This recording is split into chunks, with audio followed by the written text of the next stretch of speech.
Okay, thank you very much thank you, Ugo Carraro, for the invitation to talk here in this event of PaduaMuscleDays. My presentation, Skin and Mouth Fluid Analysis to Evaluate Biological Age in Older and Oldest Person, is a special, sorry, I have to check my mouse. Okay. I decided to start to talk with this slide, with this word that derive from this specific,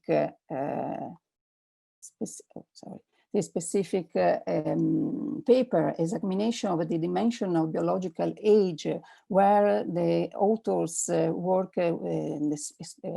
to speak and about biological age, where the authors put together the chronological age and particular biomarker that all algorithm of or a lot of marker that explain the what is the biological age, and in this matter they determine biological age. The contribute that I wanted to give today is to evaluate, talk about skin and about fluid mouth, in particular on method to evaluate some parameters, some biomarker. In particular, with the idea to find easy method to find to evaluation the biomarkers. And in particular also to found a method simple to repeat in elderly subject during rehabilitation, during exercise activity. So here I wanted to talk about the study that we follow in this period, and we have, sorry, I don't have my mouse, so I'm not able to use my, sorry, a moment, okay, here I have, okay, I'll try again. Okay, now I found. Okay, I want to show you this timeline about the study that we have done here in Padua. So I spend a few words in the skin evaluation, in evaluation of ELISA, with so evaluation of work with saliva, and some words about some idea for the future. All of this with the intention to evaluate and to monitoring the elderly subject. About epidermis, I wanted to show you that we did some experiment that we have evaluated skin biopsy that derived from sample patient of Helmut Kern, where we have evaluated the thickness of epidermis, and we have seen that after 2 years of home-based functional electrostimulation, we have seen that we have reversed the process of skin atrophy. We have seen that we have relevant movement of this part of dermal epidermal junction. In the same skin biopsy, we have seen the Langerhans cells by specific marker, that CD1A, that is specific for Langerhans cells, the cells that we remember that is the sentinel of the body's immune system. We have evaluated the presence of these cells in these skin biopsy. And we have realized in our results, we see that the electrostimulation doesn't induce significant changes. So this information with our experience have permitted to say that in front of stability of skin, such as thinner in age skin, usually with age, we have the skin is thinner. There are a reduction of a specific part of the skin, or in particular situations such as the pressure sores, we have that this instability of the skin could be influenced also the Langerhans cells. It's known that the number and the motility of this age, these cells decrease with age, and the increase of pro-inflammatory marker. So after this result, we can suggest that electrostimulation, obviously with adequate voltage, because I want to remember that the basic electrostimulation from a patient of Helmut Kern are usually with high voltage. So I suggested the use of electrostimulation as a technique to use infra-elderly to ensure solubility, maintain the immunosurveillance from these Langerhans cells, and increase local blood circulation. About our work in progress, I want to say, to talk about the saliva, where the saliva, we have to remember that in saliva we can analyze the product of a salivary gland, but also in some situations, some condition, is possible to evaluate also serological biomarker. And in fact, starting from this hypothesis, the aim of our study is to find non-invasive analysis of systemic changes of biomarker. So we wanted to verify is it possible to measure specific biomarker that is important to analyze during rehabilitation, during study of aging, disease.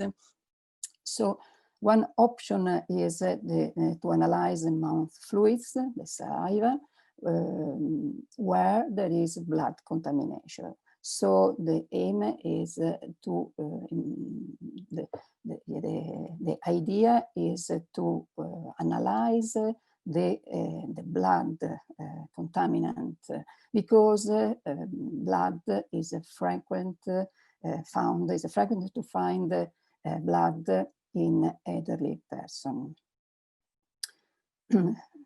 2 days ago, Ugo has presented some information about the fibrinogen, because here in this type of sample, we have evaluated in principle the fibrinogen, because the fibrinogen in this case work as a marker that indicates the blood contamination. And after that, it's possible to evaluate some other marker that derive from blood. So after this preliminary result to understand that there are fibrinogen, we have evaluated the presence of 2 systemic cytokines. Interleukin 10 as anti-inflammatory marker, and TNF-alpha as pro-inflammatory marker. So here I show you some the result about this study, is a preliminary study. Here we have the evaluation of the concentration of TNF-alpha with the red bar and interleukin 10 with the blue bar. There are the results in 7 subjects, the saliva that derive from 7 subjects over 65 years old. There are a healthy person, and in this graphic, we can see that we have the presence of this chemokine in all the subject. Just on the 6, the person number 6, we have practically undetectable the interleukin 10. We can see there's a result respect in the pool serum. But here to the right, we can see the result with the mean of a value on saliva. And it's better to see, respect the content of this cytokine in pool serum. We have to consider that this content of chemokine in saliva, there is the sum of a contribute that derive the salivary gland and probably that derive from systemic circulation. So if we put close to this circulation, we put the value of our fibrinogen. The fibrinogen is evaluated in saliva and in the pool serum. Here we can see that we have enough fibrinogen also in this sample, this saliva sample. And if evaluate, respect the pool of serum, we have realized that more or less we have 1/10 of fibrinogen in saliva, respect the serum fibrinogen. But it's a good, important information because this quantity is useful to use as a parameter to normalize our cytokine. So with fibrinogen is use the fibrinogen to calculate the index, that the ratio between TNF on fibrinogen, interleukin on fibrinogen. So in this ratio, we can see that we have a very small contribute of the production of this chemokine in saliva. But there is, in this case, in our aim of this study, there is not so important the quantification, exact quantification of the parameter, because the most important thing is to understand if it's possible to calculate a cytokine level ratio, the ratio between the two chemokine, the ratio between a chemokine pro-inflammatory respect anti-inflammatory. Here in this graphic, we have the ratio between TNF and TNF respect interleukin with the black bar. And here we have the ratio between interleukin on TNF. And this is this parameter, some author define also as inflammatory balance, because this ratio could permit to understand if there is an evolution in some treatment or some specific activity, physical activity. In fact, if we have an increase of the ratio between interleukin on TNF, that means we have a good activity of anti-inflammatory effect in some situation. So at the end of this type of analysis, we can say that we are the possible measure, is it possible to measure interleukin and TNF, because in our sample we have a measure, in all the tests we have measured this type of chemokine. The fibrinogen analysis in mouth fluid are promising approach, because it's important we can use this as a marker to normalize serum contamination and thus quantify the serological biomarker. But the important is that this type of method works. It could become useful to use, useful because it is simple to use. It's simple to recover this type of fluid, and the procedure is not invasive. not required a specific personnel that permitted to recover this type, and is cheaper.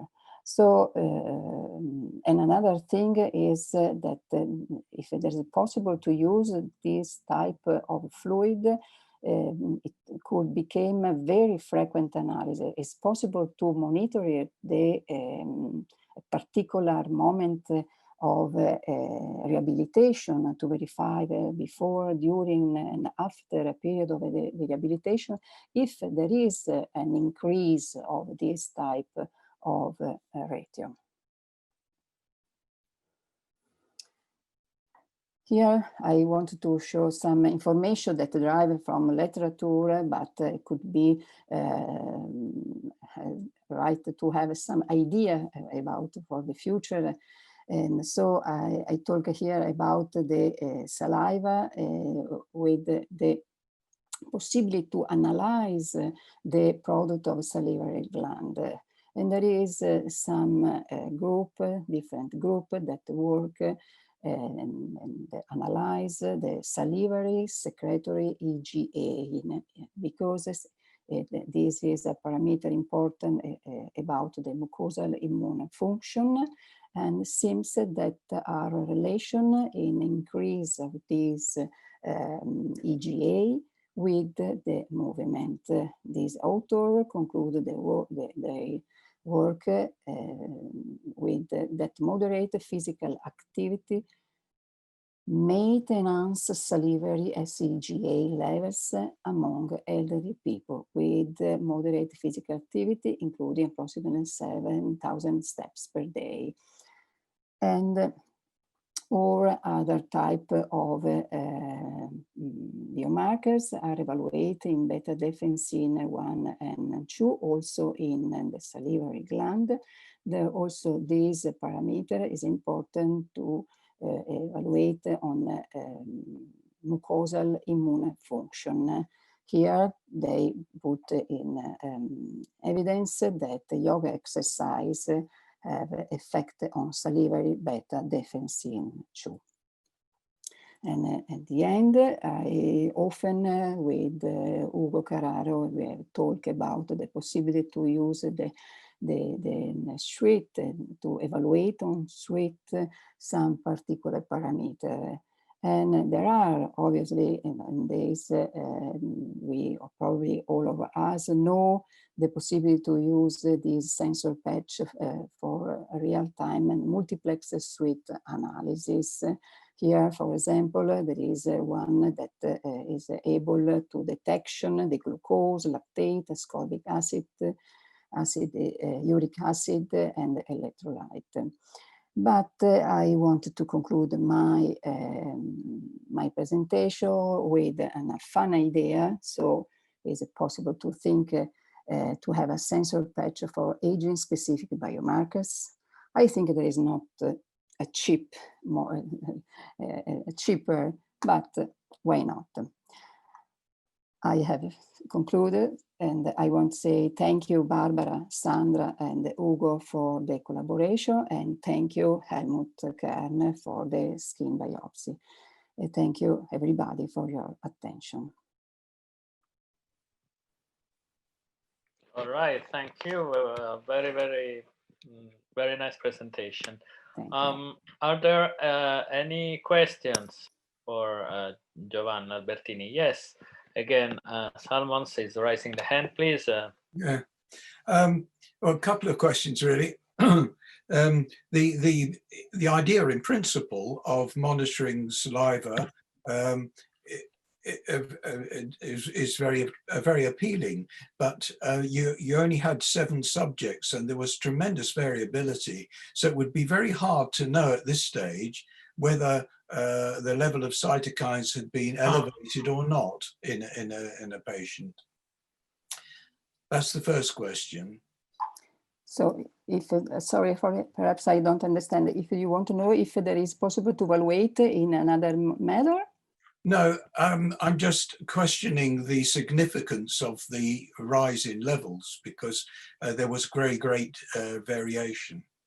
Oh, yes, yes, there is a variation, and also is important to evaluate in particular also the fibrinogen if there is a variation. But I think the important is control if there is a movement on the ratio until respect the effective quantity. But in particular, it's necessary to have more sample to verify and to check and also verify if there is possible to have a regular evaluation for all the patients, all the subjects. Right.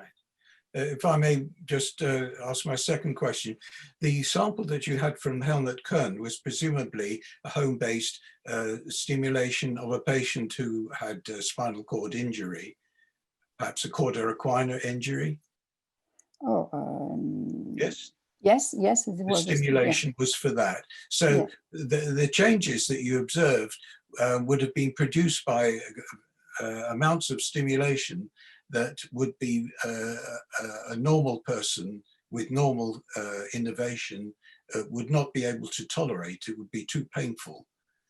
Oh, yeah, probably, yes. Yeah. Yes, in fact, I have made I have said that there is possible to use electrostimulation with a very small voltage and probably with some protection, but could be an opportunity. Yeah, but it would only be under the electrode, wouldn't it? The change just under the electrode? Oh, yeah, yes, but with a protection. I don't understand the correct, probably Ugo, if you want to help me. I have a major comment, Stanley. We are in a conference of translational something. We have to have the approaches of engineers when they models their projects. We are not saying that we have results, final results on what is the ratio in the old people. We have the results that it is possible to measure something. Yes. With 5,000 euro, 2 person, 2 months of work. This is, in my opinion, by the standard of Helmut, to do cheap, sound, fast research, a good example. I am not saying that this is the true for the future. Maybe in the next PaduaMuscleDays, we will say, unfortunately, we were unable to replicate our results. But the fact that there is fibrinogen in all the saliva of over 7 aged person is a fact. Yes. That in all the samples it's possible to measure something strongly related to pro and anti-inflammatory processes, and the ratio, this was not stressed enough by Giovanna, is near 1 as in the pooled sera. In my opinion, this is a good result. Mm-hmm. I don't ask more than this, just the proof of principle.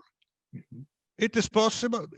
How often is blood contamination in your mouth? You know? In mine. In those of Sandra, in those of Dario, in those of Barbara, in those of me. Now we know that we took by chance 7 persons, and all 7 have some fibrinogen, which means that they have regularly some bleeding from, because our toothbrushing is more than enough to have a strong trauma, to have traces of blood. But in those traces of blood, there are what we need. Circulating myokines. It's fine. I said, you know, in principle, it's a very good idea. I think. What ask more? spending 5,000 euro and asking 2 persons to work for 1 month. You may expect more than this? No, not yet. No, But it's more than enough in time, in my opinion. But can we return you to are you would like to that we work 5 years spending 3 million just to establish if old person have or not blood in their mouth? I think you're taking it to extremes. It is more than enough for me that Stanley said that in principle, but we are one step further. Yes. We show that those principles is maybe true. Sorry, I am rude as usual, but I am very tired. Okay, could we return to the skin question, because the changes in skin were quite interesting, and I know that Helmut was very interested in what took place in the skin of the paralyzed people, and you had there some very interesting changes, but it's only under the electrode, isn't it? It is exactly under the electrode, and it is a final evidence that there are no major damage to the skin due to electrical stimulation, not the usual electrical stimulation for paraplegic people. Those 10,000 higher that is needed in the Helmut patient. You know it from the RISE project, you know, from the denervated muscles, and we are stimulating, and we took also the skin biopsies at the same moment as we did the muscle biopsies, you know, but nobody was able to analyze the skin. That's right. Nobody, except Giovanna. She took the liberty and the task to analyze all this biopsy. We embedded it 20 years ago in paraffin, and she could have this technique to analyze this. Nobody else was able to analyze. I'm not sure. My reaction is clear, Stanley. We are doing very, very, very preliminary experiment, let me say, testing, as the engineers are obliged to do when they have to build up a bridge. They have started from nothing. Do we have any idea of what we can measure in the saliva that can compare, I don't know, a group of exercise elderlies, a group of sedentary? Do you have any idea of what we can measure? The answer is how many thousands of euro is rational to invest in this trial? 5,000 euro, 1,500 euro, €500,000 euro. This is the critical point. This is the bottleneck. Probably there are a lot of biomarkers. Whatever you measure in the blood, you will have possibly, eventually, by saliva analysis. Nothing more, nothing less than this.